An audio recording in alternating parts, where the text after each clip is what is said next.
വിദ്യാധിരാജായ നമഃ.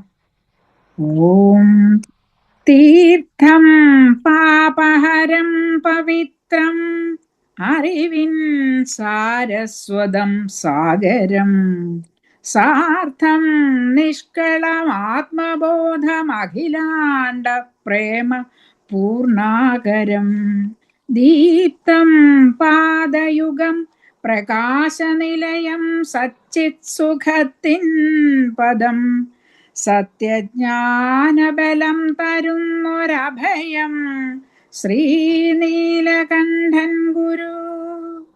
സത്യജ്ഞാനബലം തരുന്നൊരഭയം ശ്രീനീലകണ്ഠൻ ഗുരു. ഓം ഗുരുഭ്യോ നമഃ. ശ്ലോകം 21. അവ്യാത്ക്രവ്യാദമേദ പ്രഹണന വിധിദീക്ഷാക്ഷമഃ ചക്രഗാമി വിഷ്ണുർദൈത്യാന്ത്രനിർഗത്വരരുധിരവസാപങ്കിലാംഗഃ സദാസ്മാൻ ഗർഭസ്രാവോ ഭവേദ്യത് സ്മൃതിഗതിഷു സുരാരാദിജാത്യങ്കനാനാം യേഷ സ്വാർച്ചാപര ത്രാണന ഗുണഗുണിതോ വല്ലഭക്ഷേത്രവാസി. അവ്യാക്രവ്യാദമേധ പ്രഹണന വിധി ദീക്ഷാക്ഷമശ്ചക്രഗാമി വിഷ്ണുർദൈത്യാന്ത്രനിർഗത്വരരുധിരവസാപങ്കിലാംഗ സദാസ്മാൻ ഗർഭസ്രാവോ ഭവേത് യത് സ്മൃതിഗതിഷു സുരാരാദിജാത്യങ്കനാനാം ഏഷ സ്വാർച്ചാപരത്രാണന ഗുണഗുണിതോ വല്ലഭക്ഷേത്രവാസി. അവ്യാത് ക്രവ്യാദമേധ പ്രഹണന വിധി ദീക്ഷാക്ഷമഃ ചക്രഗാമി വിഷ്ണുഃ ദൈത്യാന്ത്രനിർഗത്വര രുധിരവസാപങ്കിലാംകഃ സദാ അസ്മാൻ ഗർഭസ്രാവഃ ഭവേത് യത് സ്മൃതിഗതിഷു സുരാരാദിജാത്യങ്കനാനാം ഏഷഃ സ്വാർച്ചാപരത്രാണന ഗുണഗുണിതഃ വല്ലഭക്ഷേത്രവാസി എന്ന് സന്ധിച്ചത്. വല്ലഭക്ഷേത്രവാസി സദാ അസ്മാൻ അവ്യാത്. വല്ലഭക്ഷേത്രവാസി, വല്ലഭക്ഷേത്രം. ഏതാണ് വല്ലഭക്ഷേത്രം എന്ന് പറയുന്നത്? ശ്രീ വല്ലഭപുരം. അതാണ് പറഞ്ഞു പറഞ്ഞ എന്തായത്? തിരുവല്ല ആയത്. അത് തിരു അല്ല എന്നുള്ള നിഷേധമല്ല. പലർക്കും അങ്ങനെ തോന്നാറുണ്ട്, ചിലർ അങ്ങനെ വ്യാഖ്യാനിച്ച് കേട്ടിട്ടുണ്ട്. എല്ലായിടത്തും എല്ലാറ്റിനെയും തിരു ആണ് എന്ന് പറയാണ് ചെയ്യുക, അല്ലെ? തിരു അനന്തപുരം, തിരു ശിവപുരം, അതാണ് തൃശിവപുരം മാറിയത്.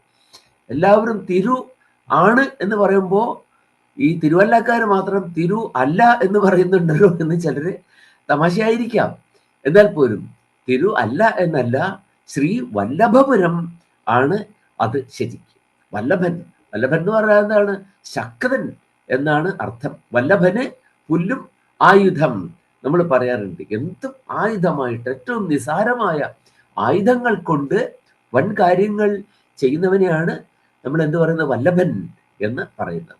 അപ്പൊ അങ്ങനെയുള്ള ഒരു പ്രതിഷ്ഠയാണ് തിരുവല്ലയിൽ ഉള്ളത്, അല്ലെ? കിഴക്കോട്ട് മഹാവിഷ്ണുവിനെയാണ് അവിടെ പ്രതിഷ്ഠ. കിഴക്കോട്ട് മഹാവിഷ്ണുവും പടിഞ്ഞാട്ട് ചക്രമാണ്, ശ്രീ ചക്രമാണ് പടിഞ്ഞാറോട്ട് ഉള്ളത്.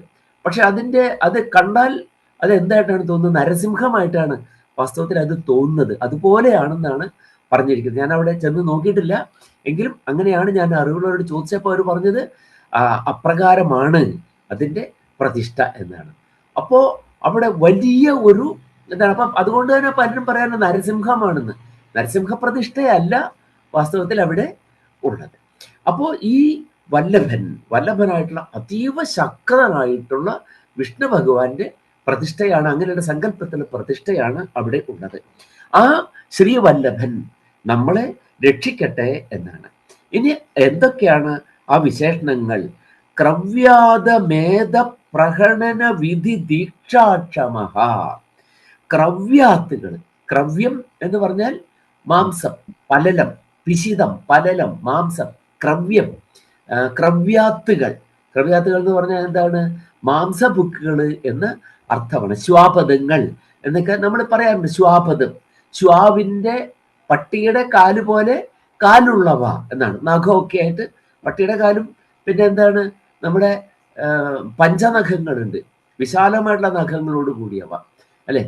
പഞ്ചനഖ ഭക്ഷ്യാഹ എന്ന് പറയുമ്പോൾ 5 നഖമുള്ളവ. 5 നഖമുള്ളവയാണ് കരയിലെ മിക്കവാറും ജീവികളൊക്കെ 5 നഖങ്ങൾ ഉള്ളവയാണ്. പശു ആണെങ്കിലും കോഴിയാണെങ്കിലും ഒക്കെ 5 നഖമുണ്ട്. പശുവിനുണ്ട്. പക്ഷെ പശുവിന് എന്താണ്? വിശാലമായിട്ടുള്ള 2 നഖങ്ങളുണ്ട്. മുന്നിലേക്കുള്ള കുളമ്പായിട്ടാണ് അത് 2 ഇരിക്കുന്നത്. അപ്പോ അങ്ങനെയാണ്. പക്ഷെ അതിന്റെ പിന്നിൽ 2 ചെറിയ നഖങ്ങൾ പിന്നിലേക്കും ഉണ്ട്. കുളമ്പിന് പിന്നിലേക്ക് 2 അല്ലെ, 2 ഉണ്ട്. പിന്നെ അതിന് കുറച്ച് മുകളിലായിട്ട് ഒന്നും കൂടെ ഉണ്ട്. ശരിക്കും പഞ്ചനഖം തന്നെയാണ് പശു. പശു 2 അർത്ഥത്തിലും പഞ്ചനഖമാണ്. പഞ്ച എന്നുള്ള എന്തർത്ഥമുണ്ട്?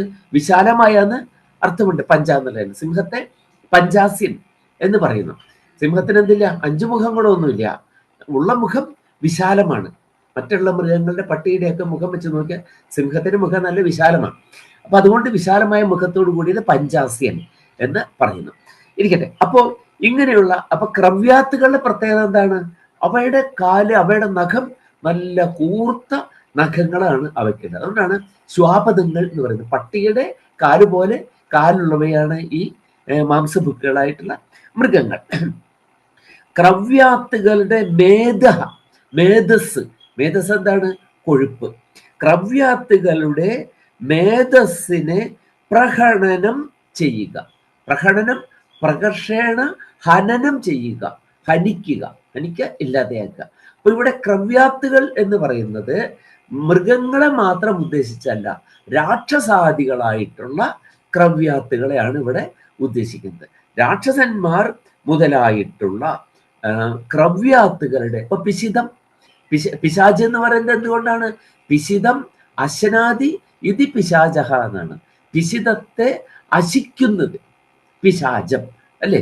പിന്നെ അതുപോലെ തന്നെ നമ്മൾ മേധാസൂക്തത്തിൽ പറയുന്നുണ്ട്. എന്താണ്? വിശ്വാജി. പിശാചഹ എന്ന് പറയുന്ന പോലെ വാക്കാണ് വിശ്വാജി. എന്താണ്? വിശ്വം അശനാദി, എല്ലാറ്റിനെയും അശിക്കുന്നതാണ്. എന്ത്? മേധാശക്തി. അതുകൊണ്ടാണ് മേധാദേവി ജുഷമാണ ന ആഗാ വിശ്വാജി ഭദ്ര സുമനസ്യമാന. അപ്പൊ അതും ഒന്ന് ആലോചിച്ച് നോക്കൂ. വിശ്വാജി, മേധാശക്തി, ബുദ്ധിശക്തി വിശ്വാജിയാണ്. സമസ്തത്തെയും അശിക്കുന്നതാണ്, എല്ലാത്തിനെയും അശിക്കുന്നതാണ്. ഇന്ന് നമ്മള് എഐയിലെത്തി നിൽക്കുമ്പോ അല്ലെ, ആർട്ടിഫിഷ്യൽ ഇന്റലിജൻസിൽ എത്തി നിൽക്കുമ്പോ നമ്മൾ ചോദിക്കുന്നതിന് ഒരു മെഷീൻ മറുപടി പറഞ്ഞു തരുന്നു. ആലോചിച്ച് നോക്കൂ. നമ്മൾ ചോദിക്കുന്നതിന് ഒരു മെഷീൻ മറുപടി പറഞ്ഞു. ആർട്ടിഫിഷ്യൽ ഇന്റലിജൻസിൽ വളരെ നമ്മൾ എത്തി. അപ്പോൾ നമ്മൾ എന്ത് കാണുന്നു? ഇതും മനുഷ്യൻ കണ്ടെത്തിയോ എന്ന് ആലോചിക്കുമ്പോൾ നമുക്ക് തോന്നും, എത്രയോ പ്രാചീനരായ മഹർഷിമാരാണ് നമുക്ക് പറഞ്ഞത്. മേധാദേവി ജുഷമാണ ന ആഗാ വിശ്വാജി, എല്ലാറ്റിനെയും നശിക്കുന്നതാണ്. അപ്പൊ നോക്കൂ, ഇതിനെയും ഈ തന്ത്രത്തെയും നമ്മുടെ മേധാശക്തി അശിച്ച് അതിനെന്ത് ചെയ്തിരിക്കുന്നു? സ്വാംശീകരിച്ചിരിക്കുന്നു, നമ്മളിൽ എത്തിച്ചിരിക്കുന്നു. എന്നിട്ട് നമ്മളിതാ ഇങ്ങനെയുള്ളതിന്. അപ്പോ ഓരോ കണ്ടുപിടുത്തവും വരുമ്പോ നമ്മൾ എന്തിലേക്ക് എത്തുന്നു? വിശ്വാജി എന്ന് മേധാശക്തിയെ കുറിച്ച് വിശേഷിപ്പിച്ച ആ കവിപ്രതിഭ എത്രയോ ക്രാന്തദർശിയാണ്. എത്രയേറെ അതിക്രാന്തമായി നിൽക്കുന്ന കാര്യങ്ങളെ വരെ കാണുന്നു എന്ന് നമ്മൾ ചിന്തിച്ചു പോകും. അപ്പൊ അത് തന്നെയാണ് ഇവിടെ. എന്താണ്? ക്രവ്യത്തെ അശിക്കുന്ന ക്രവ്യാജി പിശാചഹ, പിശിതം അശ്നാദി ഇതി പിശാചഹ. അപ്പോ അതിനെ ഭക്ഷിക്കുന്ന അർത്ഥമുള്ളൂ. അത് എന്തായിക്കൊള്ളണമെന്നില്ല, പിശാച് തന്നെ ആയിക്കൊള്ളണമെന്നില്ല, രാക്ഷസന്മാരാണെങ്കിലും ഒക്കെ. അങ്ങനെ എന്താണ്? അപ്പൊ പൊതുവിൽ ക്രവ്യത്തെ അശിക്കുക, പച്ചയായ മാംസത്തെ അശിക്കുന്നവരു വിധി ദീക്ഷാദക്ഷ, അവരെ പ്രഹനനം, പ്രകൃഷ്ടമായ രീതിയിൽ ഹനിക്കുക, നിശേഷേണ ഹനിക്കുന്നതായ വിധിയാകുന്ന ദീക്ഷ. ദീക്ഷ എന്ന് പറഞ്ഞാൽ എന്താണ്? ദീക്ഷ എന്ന് പറയുമ്പോൾ അത് വ്രതമാണ്, കഠിനമായ നീക്കുപോക്കില്ലാത്ത വ്രതമാണ്. ആ ദീക്ഷയെ ദീക്ഷിക്കുന്നതിൽ ക്ഷമമായിരിക്കുന്ന ദേവൻ, എപ്പോഴും ആ ദീക്ഷയിൽ ഇരിക്കുന്ന, അല്ലെ? അഭയം സർവഭൂതാനാം ദദാമ്യേതത് വ്രതം മമ. സർവഭൂതങ്ങൾക്കും അഭയം നൽകുക എന്നുള്ളത് എൻ്റെ വ്രതമാണ് എന്ന് പറഞ്ഞ ആ ദേവനാണ് ഇവിടെ ഇരിക്കുന്നത്. അപ്പൊ ക്രവ്യാത്തുകളായിക്കൊള്ളട്ടെ, ക്രവ്യാത്തുകളാണെങ്കിൽ പോലും അവ എന്താണ്? ഭഗവാനെ ശരണം തേടിയാൽ അതിനും രക്ഷയുണ്ട് എന്നാണ്. അപ്പോ ഒന്നിനെയും എന്ത് ചെയ്യുന്നില്ല? സൃഷ്ടികളെ മുഴുവൻ എന്ത് ചെയ്യുന്നില്ല? നീക്കിക്കളയുന്നില്ല. കാരണം എല്ലാ സൃഷ്ടികളും ആവശ്യമാണ് എന്നൊരർത്ഥവും കൂടെ അവിടെയുണ്ട്. പക്ഷെ എന്ത് ചെയ്യാൻ പാടില്ല? ആരും വളയം വിട്ട് ചാടാൻ പാടില്ല. അപ്പൊ അതുകൊണ്ടാണ് ഭഗവാനെ ആശ്രയിച്ചാൽ എല്ലാം ശരി. എന്തിനാണ് നമ്മൾ എന്ത് ചെയ്യുന്നത്? നമ്മൾ എന്തിനാണ് അഹങ്കരിക്കുന്നത്? ഞാൻ അത് ചെയ്തു, എൻ്റെ ബുദ്ധി ഉപയോഗിച്ച് ഞാനിത് കണ്ടെത്തി. ശരി, നിന്റെ ബുദ്ധി പ്രവർത്തിക്കണമെങ്കിൽ എന്ത് വേണം? പ്രാണവായു ഉണ്ടാകണം. അപ്പൊ നീ എന്ത് പറയാണ്? എല്ലാറ്റിനെയും പറയാണ്. നീ പറയാറുണ്ട്, പുല്ലാണെന്തും പുതു തീപ്പൊരി ചിതറുമൻ തീക്ഷ്ണധാരയ്ക്ക് മുമ്പിൽ. പുല്ലാണെന്ന് നീ പറയുമ്പോ നീ ശക്തനായത് എന്തുകൊണ്ടാ? ആ പുല്ല് നിനക്ക് വേണ്ടി തന്ന ഓക്സിജൻ ഉപയോഗിച്ച നിന്റെ ബുദ്ധി പ്രയോഗിച്ചത്, അല്ലേ? ഒരു നിമിഷം നിന്റെ ബുദ്ധിക്ക് ഓക്സിജൻ കിട്ടാതെ വന്നാൽ, പ്രാണവായു കിട്ടാതെ വന്നാൽ നീ ആരായിത്തീരും? അപ്പോൾ തന്നെ നീയെ ബുദ്ധി കുറഞ്ഞവനായി പോകും, അല്ലെ? ബുദ്ധി കുറഞ്ഞവനായി പോകും നീയെ, അല്ലെ? പ്രസവത്തിൽ ഒരല്പം താമസം വന്നാൽ, അമ്മയുടെ ഉദരത്തിലിരിക്കുമ്പോ അവിടെ വെള്ളവും വായുവും എല്ലാം നിനക്ക് ഒരു അധ്വാനവും കിട്ടാതെ ഇങ്ങോട്ട് വന്നു കിട്ടുന്നുണ്ട്. അത് കഴിഞ്ഞാൽ നീ കോഴ്സ് കഴിഞ്ഞ വിദ്യാർത്ഥിയെ പോലെ നീ എന്ത് ചെയ്യാണ്? നീ സ്ഥാപനത്തിൽ നിന്ന് പുറത്തേക്ക് പോവുകയാണ്. ആ പോകുന്ന പോക്കിൽ ഒരു മിനിറ്റ് താമസിച്ചു പോയാൽ എന്താകും? ഓക്സിജൻ കിട്ടാൻ വൈകും. നീ എന്തായിത്തീരും? നിന്റെ ബുദ്ധിക്ക് കുഴപ്പം വരും. അപ്പോൾ നീയെ പഠിക്കുന്നതിൽ മിടുക്കനല്ലാതെയായി തീരും, കുറുമ്പനായിത്തീരും. എന്തുകൊണ്ടാണ് അങ്ങനെ വരുന്നത്? മൂത്ത കുട്ടികളെ നമ്മൾ പൊതുവിൽ പറയാറുണ്ട് കടിഞ്ഞൂൽ പൊട്ടൻ എന്നൊക്കെ പറയാറുണ്ട് പലർക്കും. എന്താണ് കാരണം? ആദ്യത്തെ പ്രസവമാകുമ്പോൾ അതിന് ഒരല്പം താമസം വരും. അവിടെ പ്രാണവായു കിട്ടാൻ വരുന്ന ആ താമസമാണ് ബുദ്ധിക്ക് ചെറിയ വൈകല്യങ്ങൾ വരുത്തുന്നത്. അപ്പൊ അവിടെയാണ് ഡിസ്ലെക്സിയ ഒക്കെ വരുന്നത്. അവിടെയാണ് പഠനത്തിലൊക്കെ എന്താണ് മന്ദഗതിയായി പോവാറുണ്ട് പലപ്പോഴും കുട്ടികൾ. വീണ്ടും താമസിച്ചാൽ എന്താണ്? കുഞ്ഞും പോകും, അമ്മയും പോകും. അപ്പൊ അതിന് ഈ വായു കിട്ടണം. ആ വായു നീ ഇത്രയും ക്യാമനായിട്ട് നീ മഴുവും കൊണ്ടു നടന്ന് മഴുവിനെ കൊടുത്തിരിക്കുന്ന കയ്യ്, മഴുവിന്റെ കയ്യ്, ആ മഴുവിന്റെ കയ്യാണ് പറയുന്നത് എന്തും എന്താണ്? എനിക്ക് പുല്ലാണ് എന്ന് പറയുന്നത്. നീ അത് പറയാൻ തന്നെ നീ ശക്തനായത് ഈ പുല്ല് നിനക്ക് തന്ന പ്രാണവായുവിലെയാണ് എന്നോർത്താൽ അഹംത എന്നതിൻ്റെ ലേശം പോലും നമ്മളിൽ ഉണ്ടാവുകയില്ല. അതുകൊണ്ട് എല്ലാറ്റിനെയും ക്രവ്യത്തെ അശിക്കുന്നവരായിട്ടുള്ളവരുടെ മേധസ്, അവരുടെ കൊഴുപ്പിനെ പ്രഹനനം ചെയ്യുന്ന വിധിയിൽ ദീക്ഷ പൂണ്ടിരിക്കുന്നവൻ അതാണ്. മറ്റുള്ളവരെ ഉപദ്രവിച്ച് അതിലൂടെ വളരുന്നവരായ സമസ്ത ശക്തികളെയും എന്ത് ചെയ്യാണ്? അമർച്ച ചെയ്യുന്നതിൽ എന്താണ്? ദീക്ഷ എടുത്തിരിക്കുന്നവൻ എന്നാണ്. അവരെ ഒന്നും കൊല്ലണമെന്നില്ല. കാളിയൻ തന്നെ കാളിന്തിയിൽ വിഷം കലർത്തി. ഭഗവാൻ എന്ത് ചെയ്തില്ല? കാളിയനെ കൊന്നതൊന്നുമില്ല. കാളിയന്റെ ദർപ്പം നശിപ്പിച്ചതേയുള്ളൂ. തീയെ അപ്പൊ കാളിയന്റെ ഭാഗം പറയണ്ടായി. എന്താണ്? അങ്ങയുടെ വാഹനമായിട്ടുള്ള ഗരുഡൻ തന്നെയാണ് എന്നെ ഉപദ്രവിച്ചു കൊണ്ടിരിക്കുന്നത്. അപ്പോ എന്ത് പറഞ്ഞു? ഒരു കാര്യം ചെയ്യ്, രമണക ദ്വീപിലേക്ക് ഗരുഡന് പ്രവേശനമില്ല, നീ അവിടെ പോയി ജീവിച്ചുകൊള്ളു. ശത്രുഭയം ഇല്ലാത്ത സ്ഥലത്ത് പോയി നീ വസിച്ചു കൊള്ളുക. പക്ഷെ അതിന്റെ പേരിൽ എന്ത് ചെയ്യാൻ പാടില്ല? മറ്റെല്ലാവരെയും ഉപദ്രവിക്കുന്നത് നിർത്തണം. നിനക്ക് പറ്റിയ സ്ഥലമുണ്ട്, അല്ലെ? അത് ഞാൻ തന്നെ ചെയ്തിട്ടുണ്ട്. എന്റെ പാദമുദ്ര നിന്റെ ഫണങ്ങളിൽ ഉള്ളിടത്തോളം ഗരുഡൻ നിന്നെ ഉപദ്രവിക്കില്ല, അല്ലെങ്കിൽ തന്നെ രമണക ദ്വീപിലേക്ക്. അതുകൊണ്ട് എല്ലാവർക്കും അവിടെ ജീവിക്കാം. പക്ഷെ എന്താണ്? ആ ഒരു ബോധ്യം ഉണ്ടാകണമെന്ന് മാത്രം. എനിക്ക് ജീവിക്കാൻ അവകാശമുള്ളതുപോലെ മറ്റൊരാൾക്കും ആ അവകാശമുണ്ട്. അവനുള്ളത് കൊണ്ടാണ് ഞാനും നിൽക്കുന്നത് എന്ന് മനസ്സിലാക്കണം. അല്ലേ? ഞാൻ വലിയ തത്വചിന്തകനായിരിക്കാം, ഞാൻ വലിയ ആചാര്യനായിരിക്കാം. പക്ഷെ ആചാര്യനായ നീ എന്താണ്? ഒരു പുലയൻ പുലത്തിൽ ഇറങ്ങി പണിയെടുക്കുന്നത് കൊണ്ടാണ് നീ ഭക്ഷണം കഴിച്ചത്, അല്ലേ? നീ അവനെ പുലയൻ എന്ന് പറയുന്നു. പുലം പുലം എന്ന് പറഞ്ഞാൽ എന്താണ്? ചളി നിറഞ്ഞ സ്ഥലത്തെയാണ് പുലം എന്ന് പറയുന്നത്, ചളി നിറഞ്ഞ സ്ഥലം. അപ്പൊ നമ്മളത് നല്ല അർത്ഥത്തിലും പ്രയോഗിക്കുന്നുണ്ട്, നമ്മൾ ചീത്തയായിട്ടും ഉപയോഗിക്കുന്നുണ്ട് ആ പദം, അല്ലെ? പുലങ്ങളിൽ അടനം ചെയ്യുന്നവൻ എന്ന അർത്ഥത്തിൽ നമ്മൾ പ്രയോഗിക്കുന്ന ഒരു വാക്കുണ്ട്, ചീത്തയായിട്ടാണ് നമ്മൾ പറയുന്നത്. പുലങ്ങളിൽ അടനം ചെയ്യുന്നവൻ. വാസ്തവത്തിൽ അതിനൊരു കുഴപ്പമില്ല. എന്താണ്? അഴുക്ക് നിറഞ്ഞ സ്ഥലത്ത്, ചെളി നിറഞ്ഞ സ്ഥലത്ത് അവൻ സഞ്ചരിക്കുന്നു. പക്ഷെ അവന്റെ ആ സഞ്ചാരമാണ് നിനക്ക് വേണ്ടി എന്ത് വിളയിച്ചത്? നെല്ല് വിളയിച്ചത്. അപ്പൊ നീ എന്ത് ചെയ്യാൻ പാടില്ല?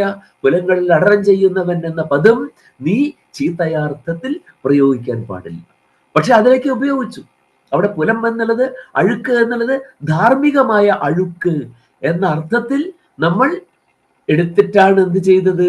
നമ്മൾ ഈ ചീത്തയായ പദം പ്രയോഗിക്കുന്നത്, ചീത്തയായിട്ട് നമ്മൾ പ്രയോഗിക്കുന്നത്. വിശകലനം ചെയ്ത് നോക്കിയാൽ അതിൽ എന്തില്ല? അതിൽ ചീത്തയായിട്ട് യാതൊന്നും ഇല്ല. അതാണ് നമ്മൾ മനസ്സിലാക്കേണ്ട പദങ്ങൾ. അപ്പൊ ഇങ്ങനെ ഈ വിധത്തിൽ ചീത്ത പ്രവൃത്തികളിൽ, പരദ്രോഹപരങ്ങളായ പ്രവൃത്തികളിൽ വ്യാപൃതരാകി അതിലൂടെ തൻ്റെ മേധസ്സിനെ വർദ്ധിപ്പിക്കുന്ന, അവരുടെ ആ മേധസ്സിനെ എന്ത് ചെയ്യുക? ക്ഷീണിപ്പിക്കുക എന്ന് ദൃഢപ്രതിജ്ഞ എടുത്തിരിക്കുന്ന ഭഗവാൻ. ഇവിടെ മേധസ് എന്നുള്ളതിനെ അവരുടെ കൊഴുപ്പ് എന്നല്ല, അവരുടെ വ്യാപ്തി. ഇപ്പൊ പിശാചുക്കളാണെങ്കിൽ തന്നെ അവരുടെ മേധസ് എന്ന് പറയുന്നത് അവരുടെ ആ വ്യാപ്തിയെയാണ് ഉദ്ദേശിക്കുന്നത്. അതിനെ എന്താണ്?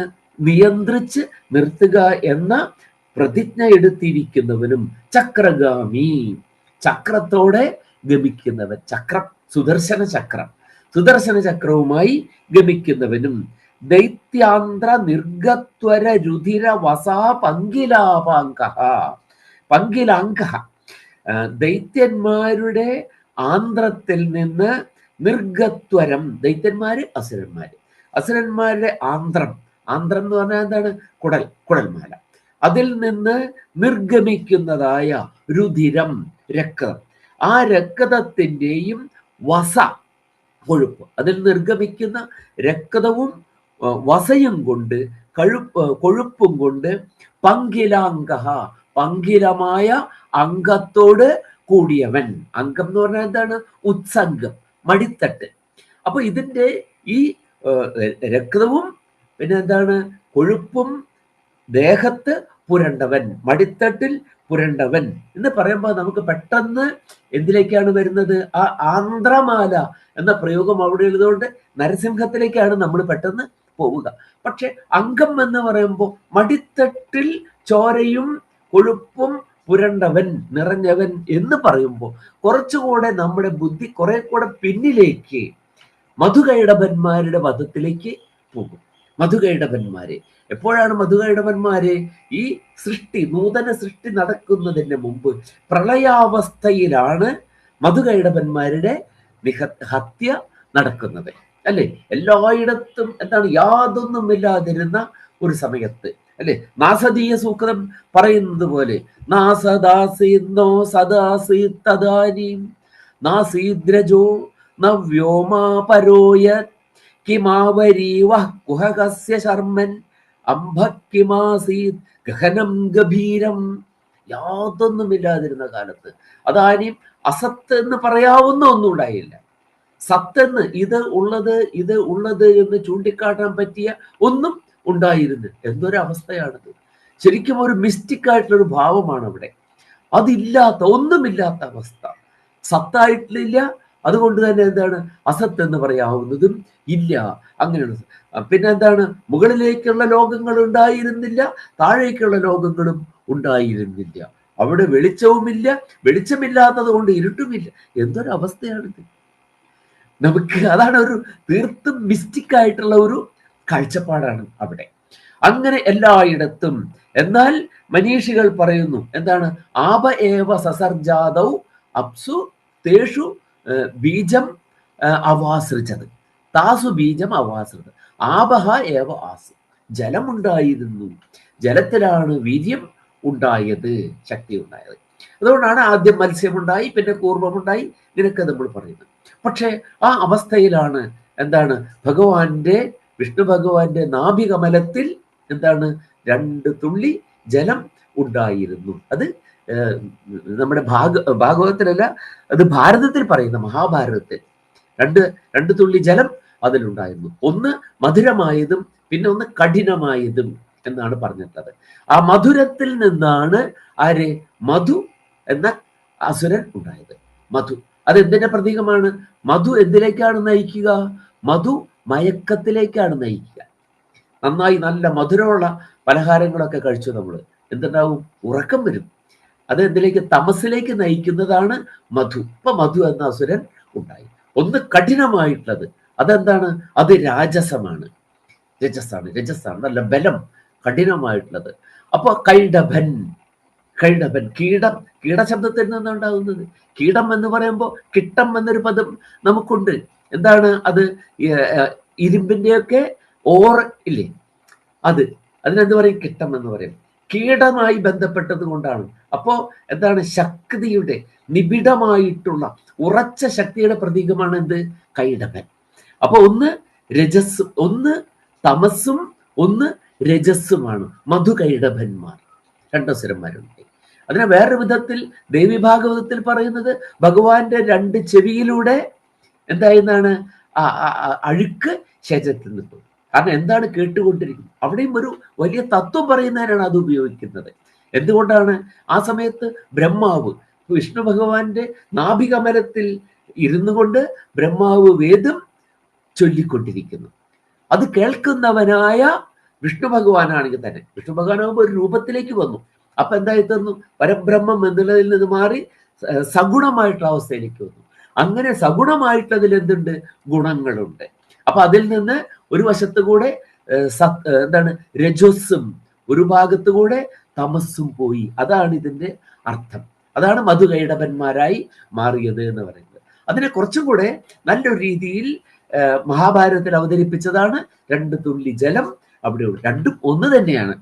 ഒന്ന് രജസ്സും ഒന്ന് തമസ്സും.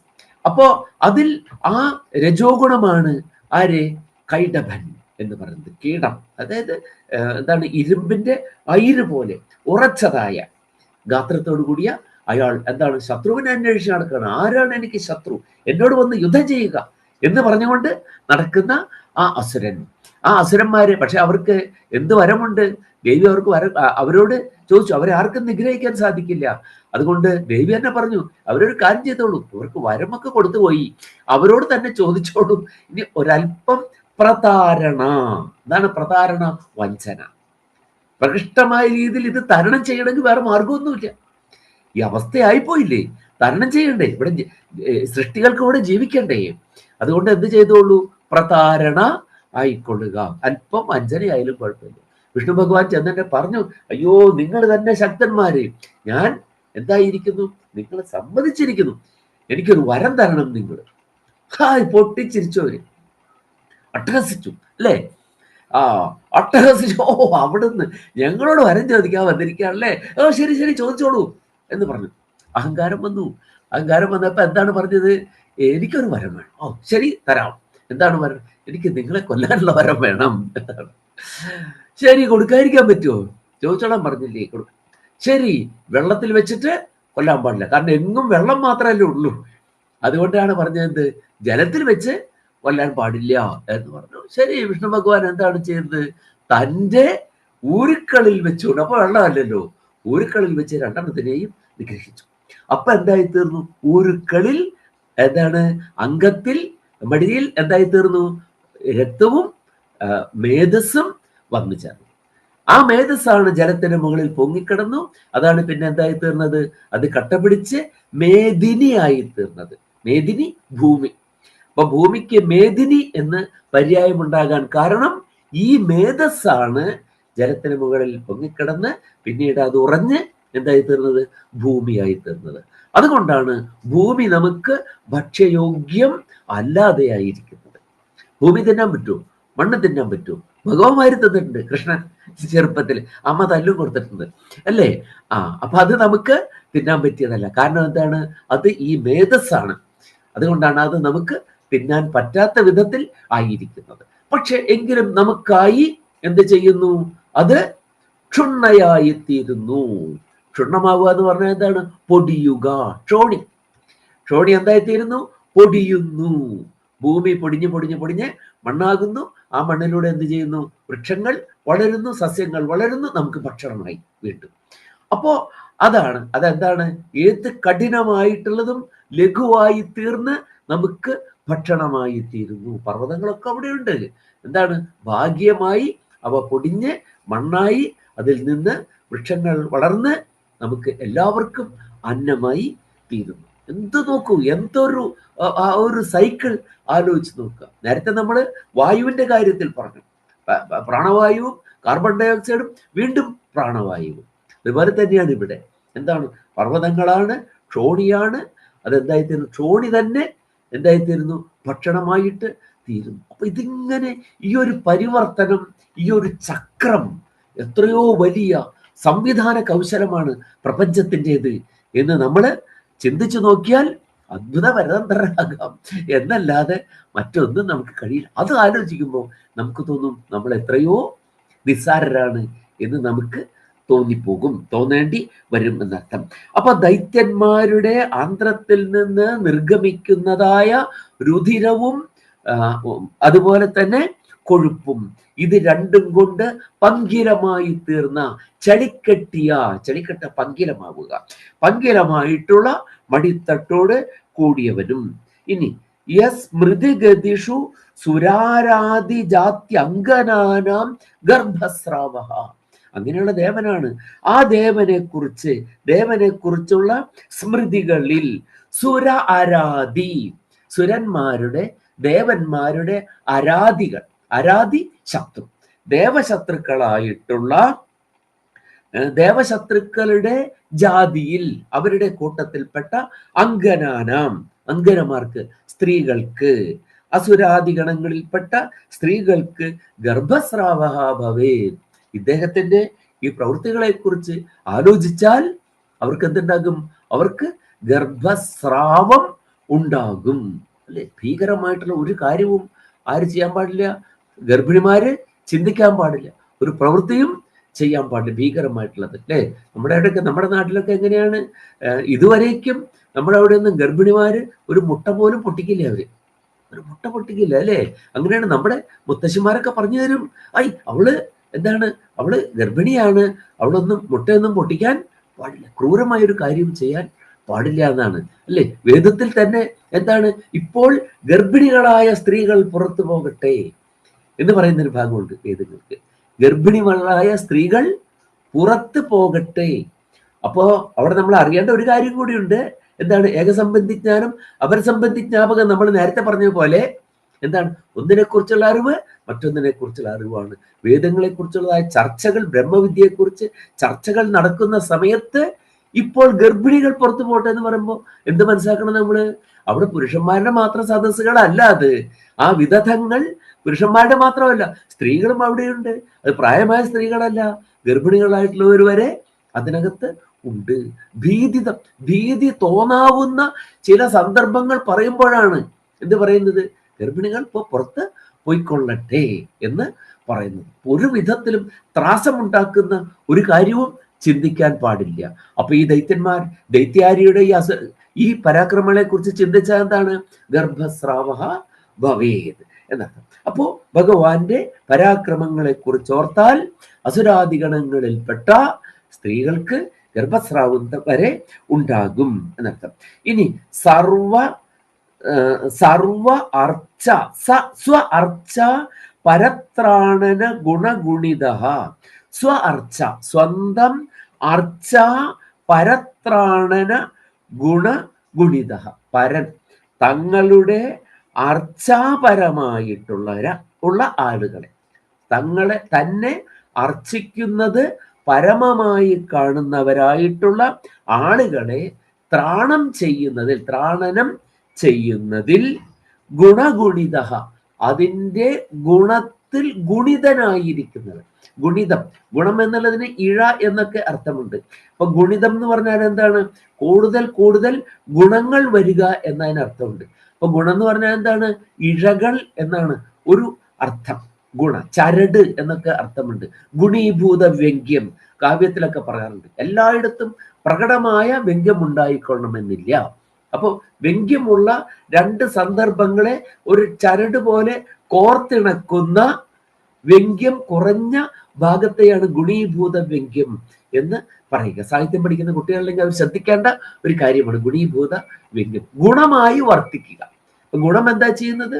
പല പല മുല്ലപ്പൂക്കളെ ഒരു ചരട് കോർത്തിട്ടാണ് മാലയാക്കുന്നത്, ഗുണമായി വർത്തിച്ചുകൊണ്ട്. അപ്പൊ ഈ ഗുണം എന്നുള്ളതിന് നമ്മൾ ഗുണം എന്നാൽ പെരുക്കം എന്ന അർത്ഥത്തിലും പറയാറുണ്ട്, അല്ലെ? ഇപ്പൊ 2 അടി നീളമുള്ള ഒരു ചരട്, ഒരു ഗുണം ഇപ്പുറത്തേക്കും കൂടെ വെച്ചാൽ അത് 4 ആയി, അല്ലെ? ഒരു ഗുണം വീണ്ടും അങ്ങോട്ട് വെച്ചാൽ 6 ആയി.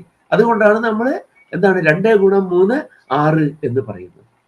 അപ്പൊ ഈ ഗുണം എന്നുള്ളതിന് എന്താ അർത്ഥം? ഈ പെരുക്കമാണ്, ഓരോ ആവർത്തിയാണ്. ഒരാവർത്തി വെച്ചപ്പോ 2, ഒരാവർത്തി കൂടെ വെച്ചപ്പോ 4, ഇങ്ങനെ പോകുന്നു. അപ്പൊ അതിന്റെ ആവൃത്തിയാണ് ഇവിടെ പറയുന്നത്, ആവർത്തനത്തെയാണ്.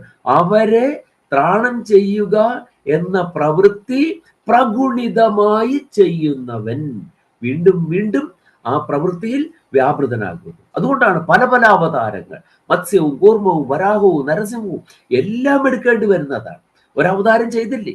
ഒരവതാരം ചെയ്ത് വിശ്വനന്മ എന്ത് ചെയ്തു? സ്ഥാപിതമാക്കി തീർത്തു, അല്ലെ? മോഷ്ടിക്കപ്പെട്ട വേദങ്ങളെ തിരികെ കൊണ്ടുവന്നു. ഒരവതാരം എടുത്തു, ഭൂമിയെ സമുദ്രത്തിനടിയിൽ നിന്ന് കൊണ്ടുവന്നു. വീണ്ടും വീണ്ടും വരികയാണ്. അപ്പൊ അതുകൊണ്ട് ഇത് എന്ത് ചെയ്യാണ്? ഈ അവതാരം ആവർത്തിച്ചു കൊണ്ടേ ഇരിക്കുകയാണ്. അങ്ങനെ വിശ്വപാലനപരമായിട്ടുള്ള ഉദ്യമങ്ങളുടെ ആവർത്തനത്തോടു കൂടിയിരിക്കുന്നവനായ ആ ഭഗവാൻ, അങ്ങനെയുള്ള വല്ലഭക്ഷേത്രവാസി, വല്ലഭക്ഷേത്രത്തിൽ നിവസിക്കുന്നവനായ ആ ദേവൻ എന്ത് ചെയ്യട്ടെ? ഏഷഹ വിഷ്ണുഹു, അത് വിഷ്ണുവാണ്. വിഷ്ണു വേശിക്കുന്നവൻ, പ്രവേശിക്കുന്നവൻ, വിശുദ്ധാത്മ പ്രവേശ സമസ്ത ചരാചരങ്ങളിലും ചൈതന്യ രൂപേണ അനുപ്രവേശിച്ചിരിക്കുന്നവനായ, അതുകൊണ്ട് വിഷ്ണു എന്ന് അറിയപ്പെടുന്നവനായ ആ ഈശ്വരൻ സദാ എല്ലായ്പ്പോഴും നഹ അവ്യാത് നഹ അസ്മാൻ, നമ്മളെ രക്ഷിക്കട്ടെ എന്ന് അതിന്റെ അർത്ഥം. അവ്യാത് ക്രവ്യാദമേധ പ്രഹണന വിധി ദീക്ഷാക്ഷമശ്ചക്രഗാമി വിഷ്ണുർദൈത്യാന്ധ്ര നിർഗത്വര രുധിരവസാ പങ്കിരാംഗ സദാസ്മാൻ ഗർഭസ്രാവോ ഭവേത് യസ്മൃതിഗതിഷു സുരാരാദിജാത്യംഗനാനാം ഏഷ സ്വാർച്ചാ പരത്രാണന ഗുണഗുണിതോ വല്ലഭക്ഷേത്രവാസി. അടുത്ത ശ്ലോകം 22. ഇതിന്റെ മലയാളം ഞാനൊന്ന് എഴുതി നോക്കി, അതൊന്ന് വായിക്കാം. ആയിക്കോട്ടെ. അത് ഒരു മിനിറ്റ്. അപ്പൊ മാംസഭോജികളാം രാക്ഷസാദികളുടെ സംഖ്യാബാഹുല്യമാകും ദുർമേധസ്സൊടുക്കുന്നതിൽ പ്രാവീണ്യമാർന്നു ചക്രായുധം ധരിച്ചു ഗമിക്കുന്ന ദേവൻ നരസിംഹമായി വന്ന നേരം ഹിരണ്യകശുപുവിൻ കുടൽമാലയിൽ നിന്നുതിരും രുധിരവസകളാൽ തന്മടിത്തട്ടിൽ പങ്കം പുരണ്ട ദേവൻ സ്മരണമാത്രേണ ദേവാരി കുലസ്ത്രീകൾക്കവരുടെ ഗർഭം കലങ്ങും മട്ടിൽ ഭീതിയേകുന്ന രൂപം തന്നെ ഭജിക്കുന്നവർക്കു രക്ഷയേകുന്നതിൽ ഏറെ ശ്രദ്ധാലുവായി മുഴുകി തൻ മഹിമയെ ശതഗുണമാക്കുന്ന ദേവൻ തിരുവല്ലയിലെ ശ്രീവല്ലഭക്ഷേത്രത്തിൽ കുടികൊള്ളുമാ ശക്തിശാലി വിഷ്ണു ഭഗവാൻ നമ്മെ രക്ഷിച്ചിടട്ടെ സദാ.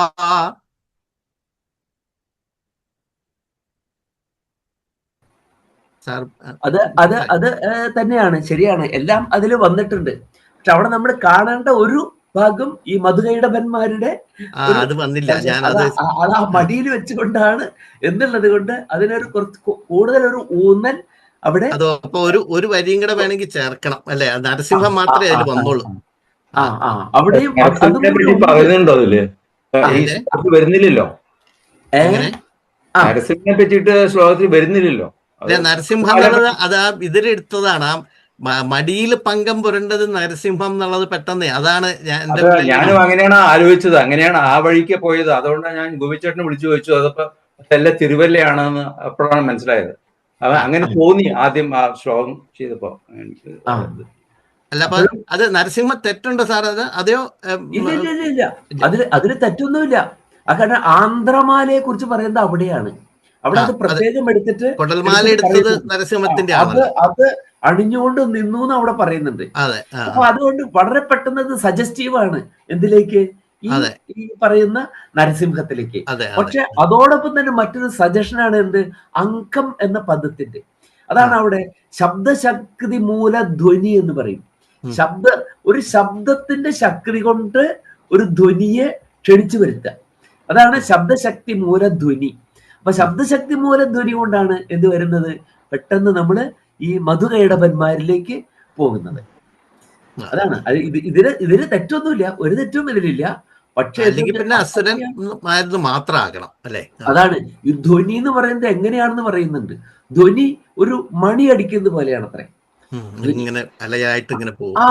മണി അടിച്ചാൽ എങ്ങനെ ഒറ്റ ശബ്ദമാണ്. അതത്ര എന്തല്ല മധുരമല്ല. പക്ഷെ അതങ്ങട് കൂടുതൽ ഇങ്ങനെ അതിന്റെ ആ ധ്വനി ഉണ്ടല്ലോ, അതിങ്ങനെ എന്ന് അല്ലേ നമ്മുടെ വൈലോപ്പള്ളി പറയുന്നല്ലേ, ഹ്സി ഹ്സി എന്നുള്ള ശബ്ദം. ഹ്സി ഹ്സി എന്നുള്ള പദത്തിന് ചെരുപ്പ് എന്നാണ് അത്ര അർത്ഥം. ഹ്സി എന്ന പദത്തിന് ചെരുപ്പ് എന്നാണ് അർത്ഥം. എന്നിട്ട് കവിത തന്നെ അദ്ദേഹം എഴുതിയിട്ടുണ്ട്, അല്ലെ ഏതോ ഭാഷ, ജപ്പാൻ ഭാഷയിലോ മറ്റോ ആണത്. അതൊരു കഥയും അവിടെ പറയുന്നുണ്ട്, സീ എന്നുള്ളത്. അപ്പൊ അതിങ്ങനെ നേർത്ത് പോകും തോറും എന്താണ്, അത് കൂടുതൽ മധുരമാണ്.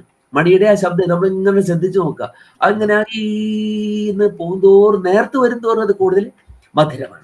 അപ്പൊ അതാണ് ആ നേർത്ത് വരുന്നതിന്റെ ഭാഗമായിട്ടാണ് നമുക്ക് എന്ത് തോന്നുന്നത്, അങ്കം എന്നൊന്ന് അതിലുണ്ടല്ലോ, ഉത്സംഗം, മടിത്തട്ട്. അപ്പൊ മടിത്തട്ടിൽ പങ്കവും രക്തവും പുരണ്ടത് എവിടെയാണ്, അത് കൈടഭാസുരനെ.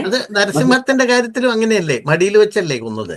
ആ മടിയിലേക്ക് അവിടെ വെച്ചിട്ട് പിളർന്നു എന്നുള്ളത് അത് ശരിയാ. പക്ഷെ അതിനകത്ത് ഇതും സഹൃദയന് ഇതിലേക്കും പോകുന്നത് അതും കൂടെ ഒന്ന് ചേർത്ത് നോക്കിയിട്ട് സാറിന് അയച്ചു തരാം. അത് ഒരെണ്ണം ചെയ്യാൻ തന്നെ കുറച്ച് കഷ്ടപ്പെട്ടു. അപ്പൊ രണ്ടെണ്ണം കൂടെ എങ്ങനെ മിക്സ് ചെയ്യണം, ബുദ്ധിമുട്ടുണ്ടാക്കുന്ന കാര്യം തന്നെയാണത്. അതുപോലെ ഒരു സംഗതി, ഗുണഗണിതോ എന്നുള്ളത് ഞാൻ ശതഗുണമാക്കുന്ന ദേവൻ എന്നാക്കി, മഹിമയെ ശതഗുണമാക്കും. ആ ശതഗുണം എന്ന് പറഞ്ഞാൽ ശതശഃ ഗുണമാണ്, നൂറുകണക്കിന് ഗുണമാണ്. ശതശഃ ഗുണം, നൂറുകണക്കിന് ഗുണിതം, 100, 200, പിന്നെയും നൂറുകള്, അങ്ങനെയാക്കാലോ.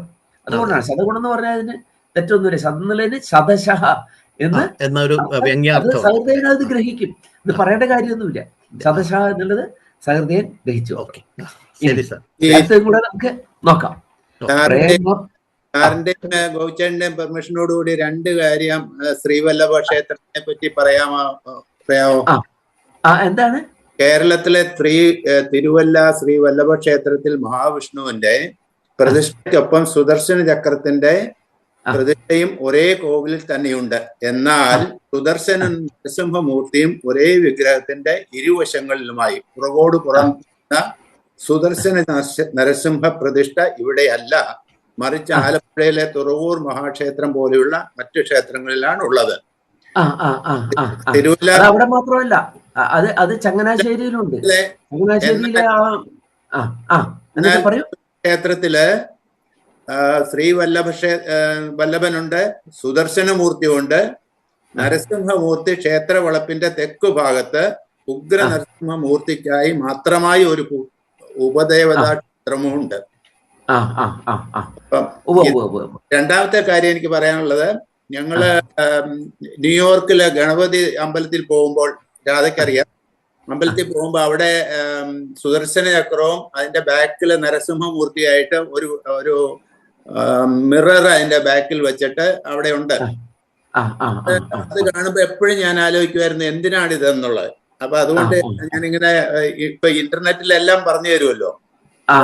അപ്പോൾ സുദർശന ചക്രത്തിന്റെയും നരസിംഹമൂർത്തിയുടെയും പ്രതിഷ്ഠ ഒന്നിച്ച് പലപ്പോഴും ഒരേ ശ്രീകോവിലിൽ പുറംതിരിഞ്ഞ് നടത്തുന്നതിന് പിന്നിൽ ആഴമേറിയ ആത്മീയവും തത്വചിന്താപരവുമായ കാരണങ്ങളുണ്ട്. പ്രപഞ്ച ശക്തിയുടെയും സംരക്ഷണത്തിന്റെയും പരമമായ സംയോജനത്തെയാണ് ഇത് സൂചിപ്പിക്കുന്നത്. സുദർശന ചക്രം പറയുന്നത് ധർമ്മ സംരക്ഷണത്തിന്റെയും തിന്മകൾക്കെതിരെയുള്ള പോരാട്ടത്തിന്റെയും പ്രതീകമാണ്. ഇത് ഭക്തർക്ക് ചുറ്റുമുള്ള ഒരു കാവൽ കവചമായി നിലകൊള്ളുന്നു.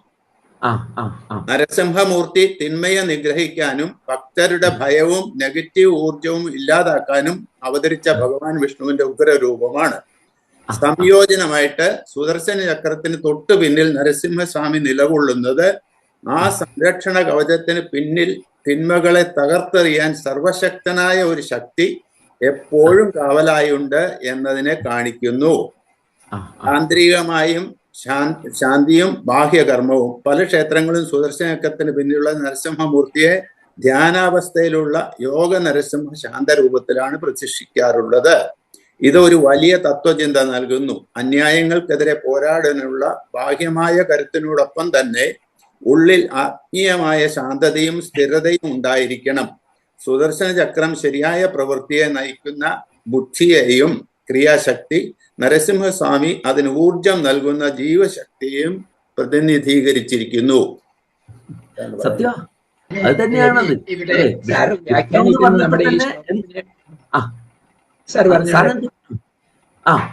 അത് തന്നെയാണ് വിഷ്ണു എന്ന് പറയുമ്പോ എന്താണ്, എല്ലാവരിലും പ്രവേശിച്ചിരിക്കുന്ന വിഷ്ണു.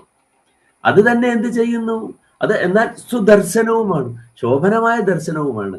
എന്നാൽ അതെന്താണ്, അതിനെ പറ്റാത്ത കാര്യങ്ങളിലേക്ക്, അധർമ്മത്തിലേക്ക് വരുമ്പോൾ അത് തന്നെ സംഹാര ശക്തിയായിട്ട് മാറുകയാണ് ചെയ്യുന്നത്. അത് തന്നെയാണ് ആശയം, അത് തന്നെയാണ്.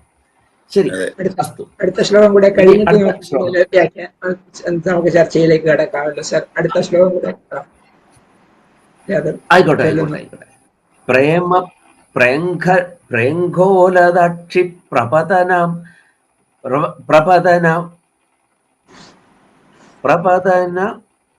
പ്രപതനം അവിലീനോധനേ ദുർലിപീനേ കസ്മാത് വിസ്മായിതാബ്ജോദ്ഭവ ഭവതി ന ശക്തിശയോരൈകരൂപ്യം സമ്പദ്യാവിഷ്കൃതാത് ആത്മാനുഭവരസിക ഹൃദ്ഗ്രന്ഥി നിർഭേദരൂപ അർഹാ സംഹൃഷ്യദൃശീകാനയ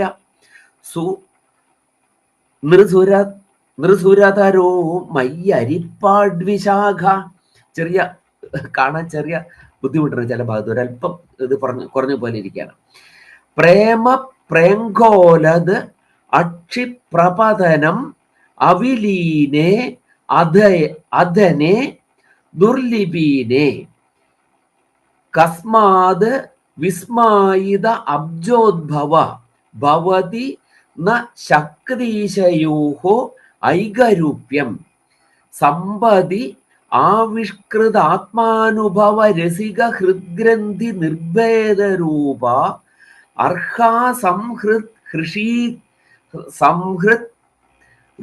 സംഹൃഷ്യത്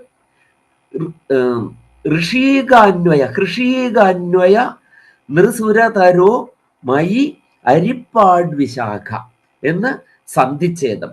അരിപ്പാട് എന്നുള്ളത് ഹരിപ്പാട് തന്നെ അല്ലെ.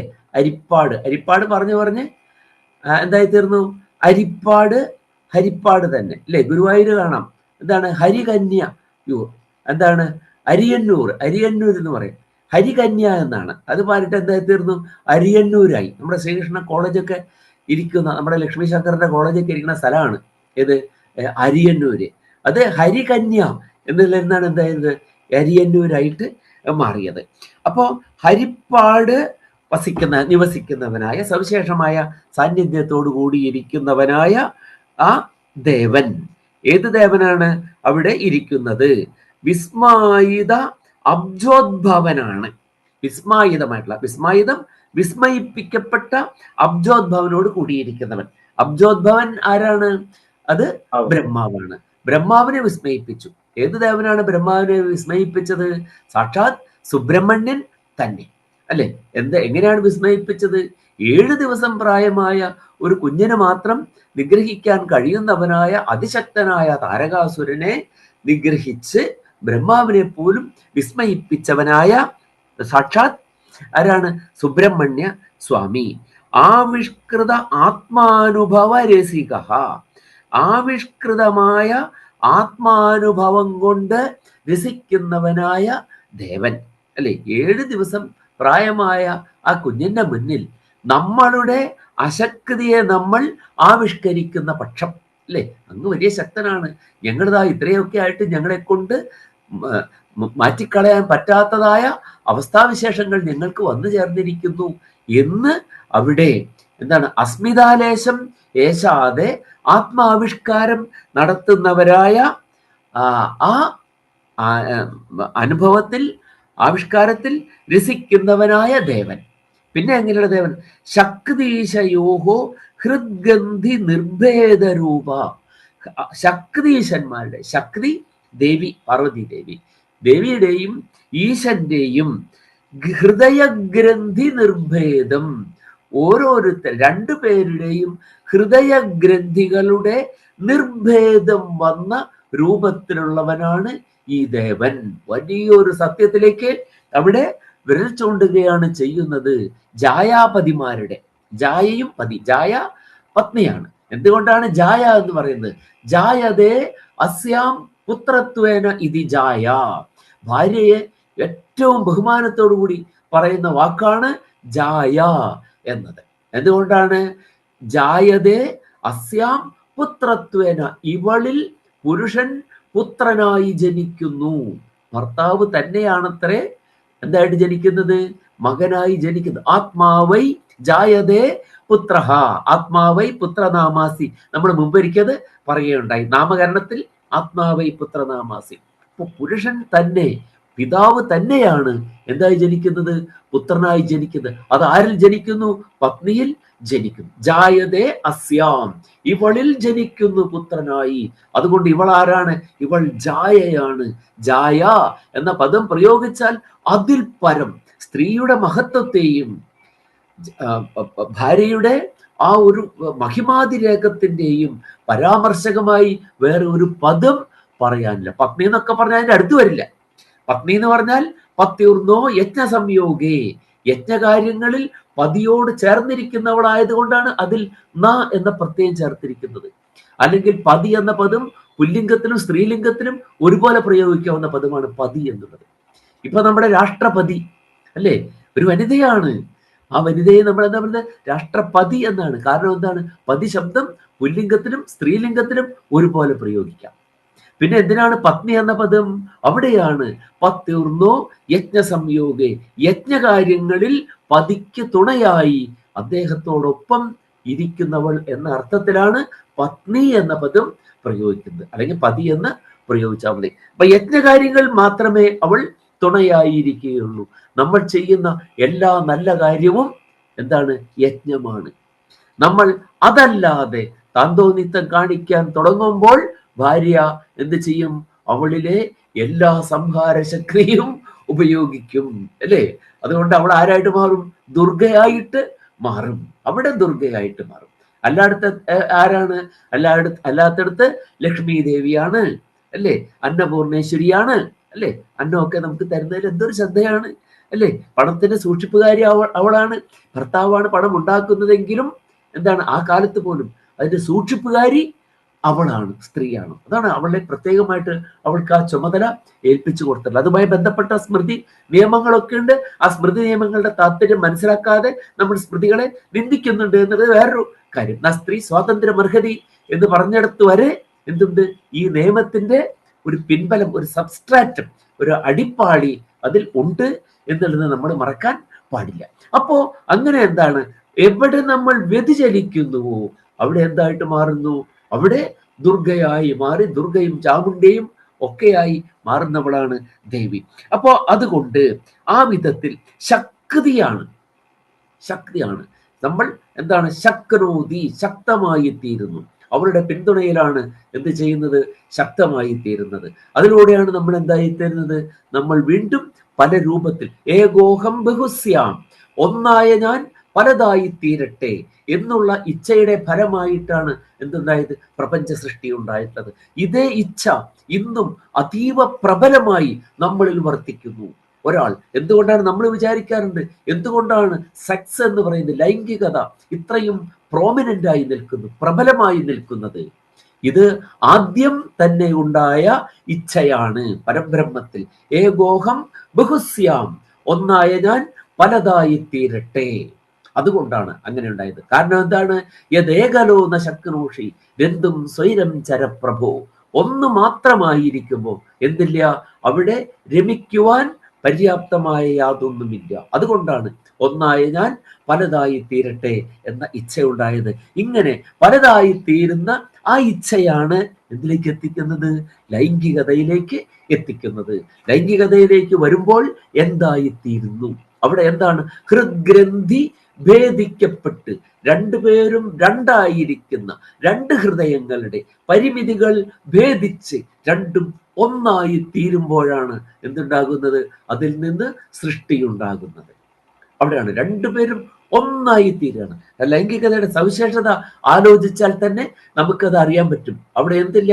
അവിടെ യാതൊരു അതിരുമില്ലാതെ ഒന്നായി തീരുകയാണ് അവിടെ ചെയ്യുന്നത്, അല്ലേ? പകലൊക്കെ നമ്മൾ നടക്കുമ്പോൾ എന്താണ്? നമ്മളെല്ലാവരും നമ്മൾ പാൻറ്റും കോട്ടും സൂട്ടും ഒക്കെ ഇട്ട് നടക്കുന്നു, മറ്റേ ആള് ചുരിദാറും, പിന്നെന്താണ് ഇപ്പൊ കുറെ അധികം വസ്ത്രങ്ങൾ ഒക്കെ ഇട്ട് വേറെ എല്ലാം മാറി, എല്ലാ അഭേദ ചിന്തകളും മാറി ഒന്നായി തീരുമ്പോൾ എന്താണ്? അവിടെ മാത്രമാണ് എന്തുണ്ടാകുന്നത്? സൃഷ്ടി ഉണ്ടാകുന്നത്. അതുകൊണ്ടാണ് നാമകരണത്തിന് പറയുന്നത്, നമ്മൾ നേരത്തെ പറഞ്ഞു, അംഗാദംഗാത് സംഭവസി. ഓരോ അംഗവും എന്താണ്? പരസ്പരം യോജിക്കുകയാണ്. അംഗാദംഗാസ് ഹൃദയാത് അഭിജായസ്, ഹൃദയത്തിൽ നിന്നാണ് നീ ജനിക്കുന്നത്. അപ്പൊ എന്താണ്? ഹൃദയങ്ങൾ ഒന്നായി. അങ്ങനെയാണ് എന്തുണ്ടാകുന്നത്? യഥാർത്ഥത്തിലുള്ള സൃഷ്ടി. അതിലൂടെയാണ് പലതായി തീരുന്നത്. എന്തുകൊണ്ട് ഈ ലൈംഗികത ഇത്രയും പ്രബലമായി നിൽക്കുന്നു? കാരണം അത് ആദ്യത്തെ അഭിനിവേശമാണ്. ഏകോഹം ബഹുസ്യാം, ഒന്നായ ഞാൻ പലതായി തീരട്ടെ. അത് ഒന്നായ നമ്മൾ തന്നെ പലതായി തീരുന്നത്. അതുകൊണ്ടാണ് നമ്മൾ എന്ത് ചെയ്യുന്നത്? പേരിടുമ്പോൾ, കുട്ടികളുടെ പേരിടുമ്പോൾ അച്ഛൻ്റെ പേര് അല്ലെങ്കിൽ അമ്മയുടെ പേരൊക്കെ ചേർത്ത് ഇടുന്നത് അങ്ങനെയാണ്, അല്ലേ? അങ്ങനെയാണ് നമ്മൾ പേരിടുമ്പോൾ, ഓരോരുത്തർക്കും പേരുമ്പോൾ എന്താണ്? രാമകൃഷ്ണൻ, കൃഷ്ണന്റെ മകൻ രാമൻ എന്ന് പേരിടുമ്പോഴും രാമകൃഷ്ണൻ, ലക്ഷ്മി കൃഷ്ണൻ. ഒരു കൃഷ്ണൻ തന്നെ രാമനായിട്ടും ലക്ഷ്മിയായിട്ടും മാറി. രാമകൃഷ്ണനും ലക്ഷ്മി കൃഷ്ണനും.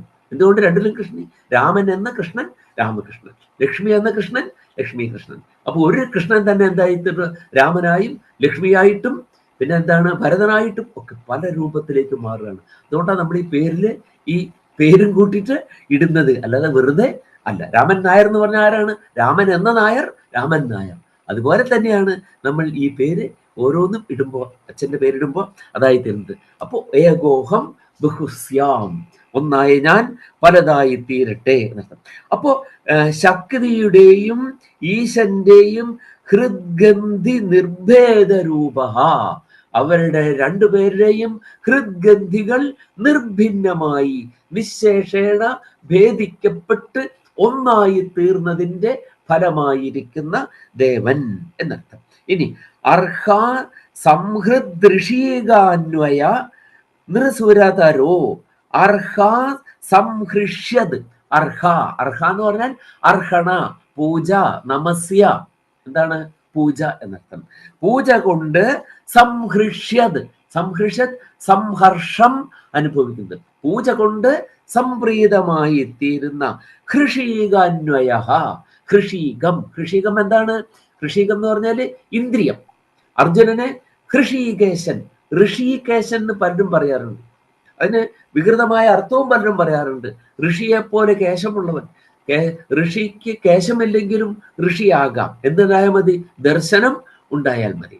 പക്ഷെ ഋഷിമാർ പലരും അങ്ങനെ താടിയൊക്കെ ആയിട്ട് നടക്കുന്നു. എന്നാൽ ഋഷികമാരില്ലേ, അവർ താടി വളർത്തുന്നുണ്ടോ? ഋഷികമാരാരാണ്? സ്ത്രീകളായ ഋഷികമാർ ധാരാളമുണ്ട്. നമ്മൾ അറിയുന്നില്ല എന്ന് മാത്രമേ ഉള്ളൂ. നമുക്കാകെ ഗാർഗിയും മൈത്രേയും മാത്രമേ അറിയുള്ളൂ എന്നുള്ളൂ. പലരും ഉണ്ട്. ജുഗുണ്ട്, ഇന്ദ്രാണിയുണ്ട്, സരമയുണ്ട്. അങ്ങനെ അങ്ങനെ അങ്ങനെ ഋഷികമാരും നിരവധി ഉണ്ട്. അവരൊക്കെ താടി വളർത്തിയിട്ടൊന്നല്ല ഋഷിമാര് ആയിത്തീർന്നു. അപ്പൊ ഹൃഷീകം എന്ന് പറഞ്ഞാൽ ഇന്ദ്രിയം, ഇന്ദ്രിയങ്ങൾക്ക് മുകളിൽ ആധിപത്യം സ്ഥാപിച്ചവനാണ് ഹൃഷീകേശൻ. ഹൃഷീക ഈശനാണ്, കേശനല്ല. ഹൃഷീകങ്ങൾക്ക് ഈശനായിരിക്കുന്നവൻ എന്ന് അർത്ഥം. അപ്പോ ഋഷീകങ്ങളുടെ ഈശൻ. പിന്നെ എന്താണ്? ഗുഡാകങ്ങൾക്ക് ഈശൻ, ഗുഡാകേശൻ. ഗുഡാകം എന്ന് പറഞ്ഞാൽ എന്താണ്? നമ്മുടെ ഉള്ളിലുള്ള നെഗറ്റീവായിട്ടുള്ള കാര്യങ്ങളാണ്. നിദ്ര, തന്ദ്ര, ഭയം, ക്രോധം, ആലസ്യം, ദീർഘസൂത്രത, ഇതൊക്കെ എന്താണ്? ഇതൊക്കെ ഗുഡാകങ്ങളാണ്. ആ ഗുഡാകങ്ങൾ ജയിച്ചവൻ. അർജുനന് എന്തില്ല? ഒരിക്കലും ആലസ്യം എന്ന് പറയുന്ന ഭാവം അർജുനന് ഇല്ല.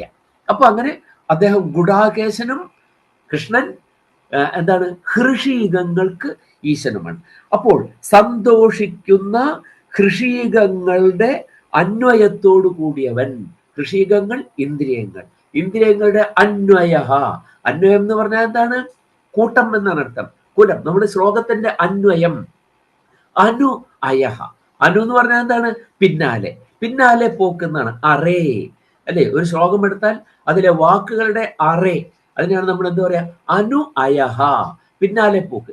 ഏത് പദത്തിന്റെ പിന്നിൽ ഏത് പദം എന്നുള്ള നിർണയത്തെയാണ് നമ്മൾ എന്ന് പറയുന്നത് അന്വയ എന്ന് പറയുന്നത്. അപ്പോ പ്രോസ് ഓർഡർ, ഒരു ശ്ലോകത്തിന്റെ പ്രോസ് ഓർഡർ ആണ് എന്ത്? അന്വയ. അപ്പോ എന്തുകൊണ്ടാണ്? ഏത് പദത്തിന്റെ പിന്നിൽ, പദങ്ങളുടെ ക്രമികമായിട്ടുള്ള ആ വിന്യാസം, അതിനെയാണ് നമ്മൾ അന്വയ എന്ന് പറയുന്നത്. ഇത് നമ്മുടെ വീട്ടിലേക്ക് വരുമ്പോൾ എന്താണ്? കുടുംബത്തിലേക്ക് വന്നു കഴിഞ്ഞാൽ മുത്തശ്ശൻ, ആ മുത്തശ്ശന്റെ പിന്നിൽ അച്ഛൻ, ആ അച്ഛന് പിന്നിൽ നമ്മൾ, നമ്മുടെ പിന്നിൽ നമ്മുടെ മകൻ, നമ്മുടെ പേരക്കുട്ടി, പിന്നെ പേരക്കുട്ടി. അതെന്താണ്? അനു അയഹ.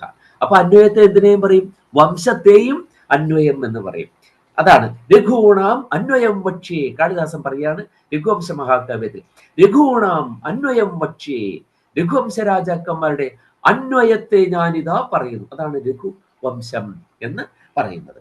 അപ്പോൾ അങ്ങനെയുള്ള ഹൃഷീക അന്വയത്തോട് കൂടിയവനായ ദേവൻ, ആ ദേവന്റെ ഏത് ഇന്ദ്രിയവും ഇപ്രകാരം മനുഷ്യൻ അദ്ദേഹത്തിന്റെ മുന്നിൽ തന്റെ പരിമിതികളെ വെളിപ്പെടുത്തുമ്പോൾ സന്തോഷിക്കുന്നവനായ ആ ദേവനാണ്. അപ്പോൾ നേത്രേന്ദ്രിയം കൊണ്ട് തർപ്പണം ചെയ്യേണ്ടവരെ നേത്രേന്ദ്രിയം കൊണ്ട് തർപ്പണം ചെയ്യുന്നു.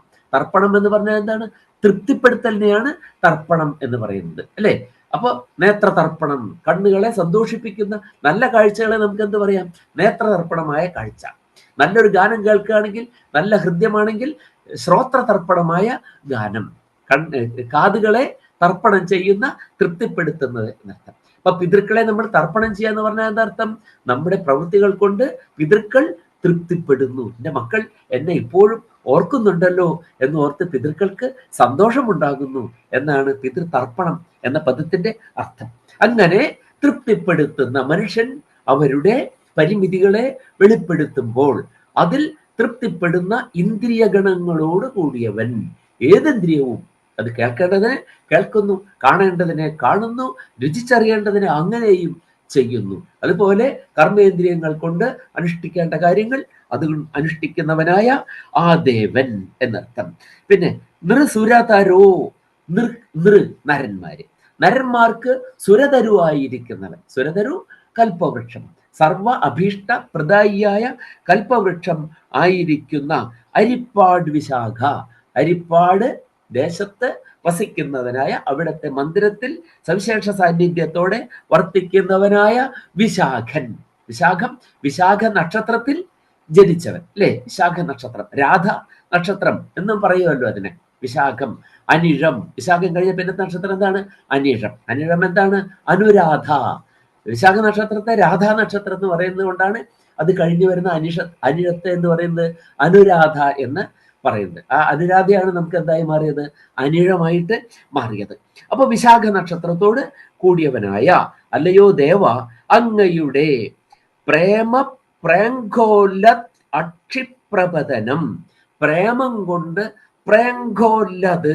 പ്രേങ്കോല്ലത്, പ്രേങ്ക ശബ്ദത്തിന് അർത്ഥം ഊഞ്ഞാല എന്നാണ്.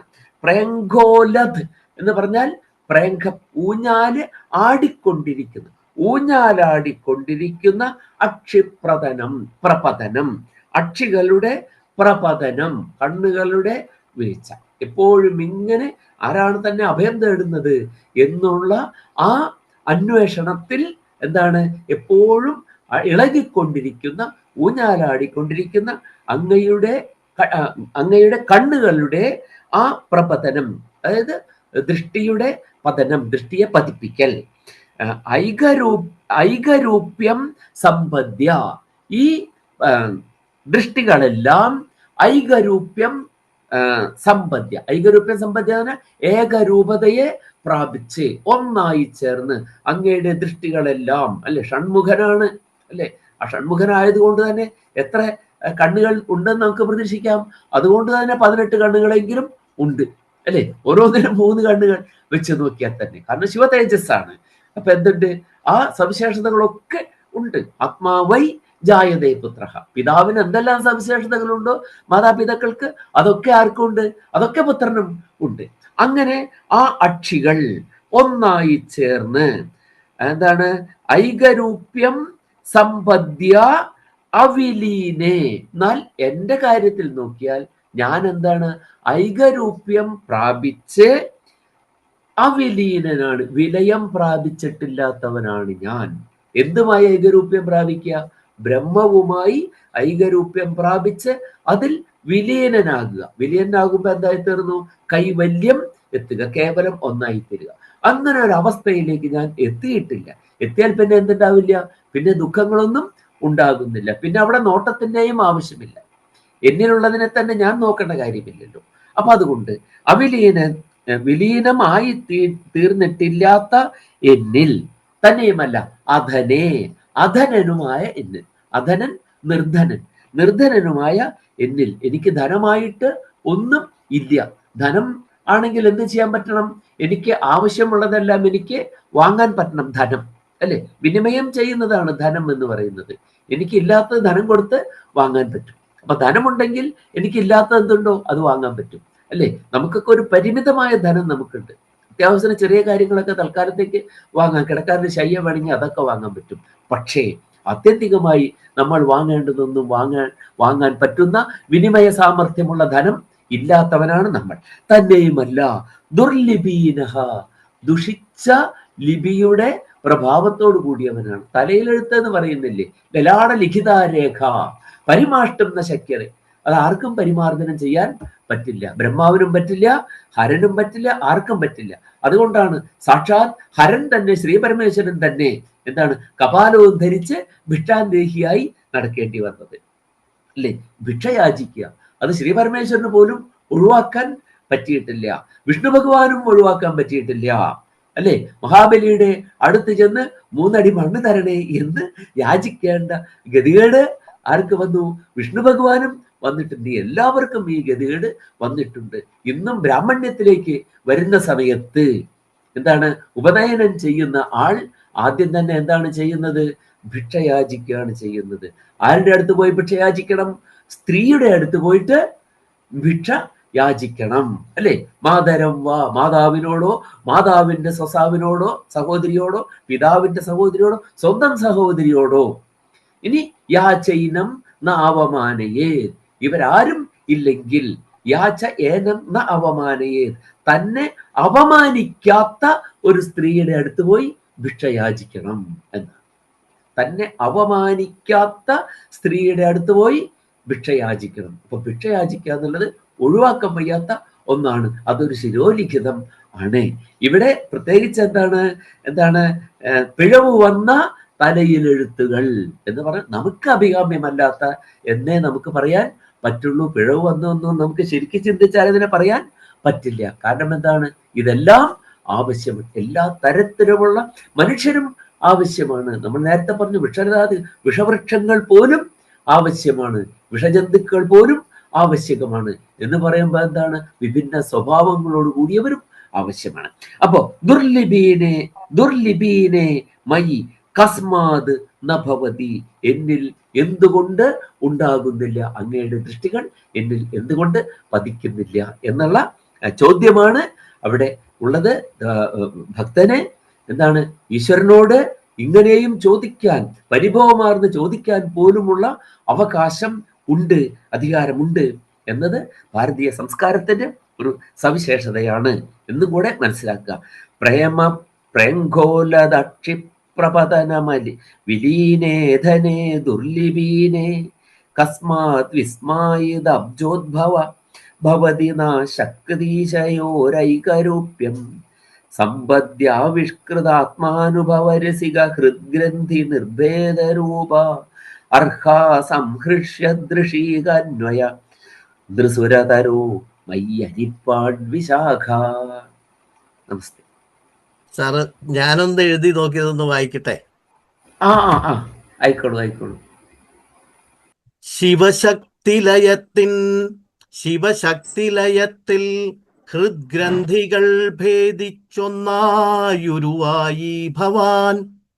ബ്രഹ്മാവിൻ വരദാനം കിട്ടി മതിച്ച താരകാസുരനെ കൊന്നു വിരിഞ്ചന വിസ്മയിപ്പിച്ചു ഭവാൻ. ആത്മാനുഭവരസത്തിലാമഗ്നനായെന്നും രസിപ്പൂ ഭവാൻ.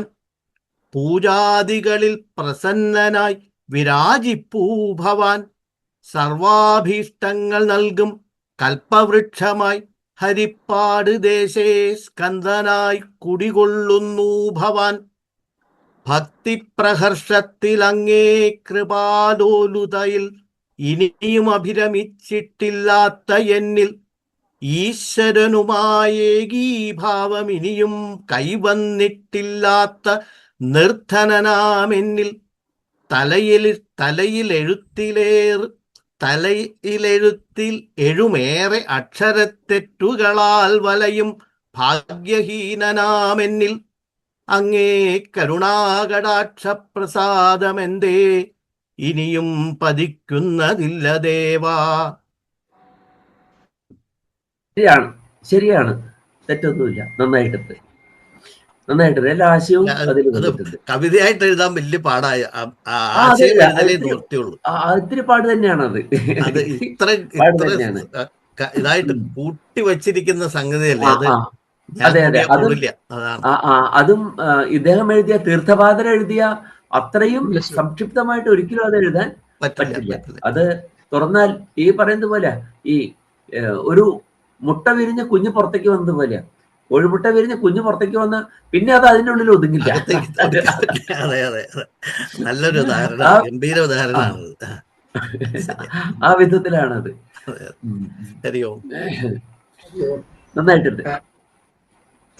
അല്പം സമയം നമ്മൾ കൂടുതൽ എടുത്തെങ്കിലും എന്തെങ്കിലും സംശയങ്ങൾ ആർക്കെങ്കിലും ചോദിക്കാനുണ്ടെങ്കിൽ ഏതാനും നിമിഷങ്ങൾ കൊണ്ട് എടുക്കട്ടെ സർ.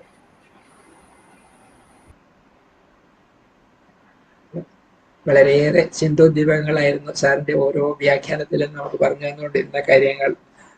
അതായത് ലീലാവതി ടീച്ചറുടെ ഭാരത സ്ത്രീകളിൽ പറയപ്പെടുന്നുണ്ടോ എന്നറിയില്ല. അതായത് ഗർഭിണികളായിട്ടുള്ള സ്ത്രീകൾ പുറത്തു പോകട്ടെ. അപ്പോൾ ആ സദസ്സുകളിലെല്ലാം എല്ലാ സ്ത്രീകൾക്കും ഒരുപോലെയുള്ള സ്വാതന്ത്ര്യം ഉണ്ടായിരുന്നു എന്നുള്ളത് നമുക്ക് സാറ് വ്യക്തമാക്കി തന്നിരുന്നു. അതുപോലെ മേദിനി എന്ന പദം, മേദിനി എങ്ങനെ അതിന്റെ ഉൽപ്പത്തിയെ പറ്റി പറഞ്ഞത് വളരെയേറെ ഞാൻ ചിന്തിക്കുകയായിരുന്നു. എങ്ങനെ ഈ മേദിനി എന്നുള്ള ഭൂമിക്ക് എങ്ങനെ ആ ഒരു പേര് കിട്ടി എന്നുള്ളത് ഇടവന്മാരുടെ മേധസ്സിൽ ഉറഞ്ഞ് ഉണ്ടായിട്ടുള്ള സ്ഥലം എന്നുള്ള അർത്ഥത്തിലാണല്ലോ സാർ അത് പറഞ്ഞത്. അതുപോലെ നേരത്തെ തിരുവല്ലയെ പറ്റി പറഞ്ഞപ്പോൾ സാറ് ആദ്യം തന്നെ പറഞ്ഞിരുന്നു 2 പ്രതിഷ്ഠയാണ് എന്നാണ് സങ്കല്പം, ഒന്ന് കിഴക്കോട്ടും ഒന്ന് പടിഞ്ഞാറോട്ടും. അപ്പോൾ ശ്ലോകത്തിനെ ആസ്പദമാക്കിയിട്ടുള്ള ആ വ്യാഖ്യാനം എത്രയോ ചിന്തോദ്ദീപങ്ങളായിരുന്നു. എത്രയോ നമ്മൾ വീണ്ടും വീണ്ടും അത് പുസ്തക രൂപത്തിൽ വരുമ്പോൾ നമുക്ക് വായിച്ച് കൂടുതൽ മനസ്സിലാക്കാനിടയാകും. ഒപ്പം തന്നെ ശിവകുമാറിന്റെ വ്യാഖ്യാനം സാറ് പറഞ്ഞ പോലെ ഏറ്റവും വലിയ ഒട്ട വിരിഞ്ഞ് പുറത്തു വന്നിരുന്നാൽ ഇത് വളരെയേറെ വ്യാഖ്യാനിക്കാവുന്ന ശ്ലോകങ്ങളാണ്. അതുകൊണ്ട് തന്നെയാണ് മലയാള ഭാഷാന്തരം എന്ന് പറയാൻ കഴിയാത്ത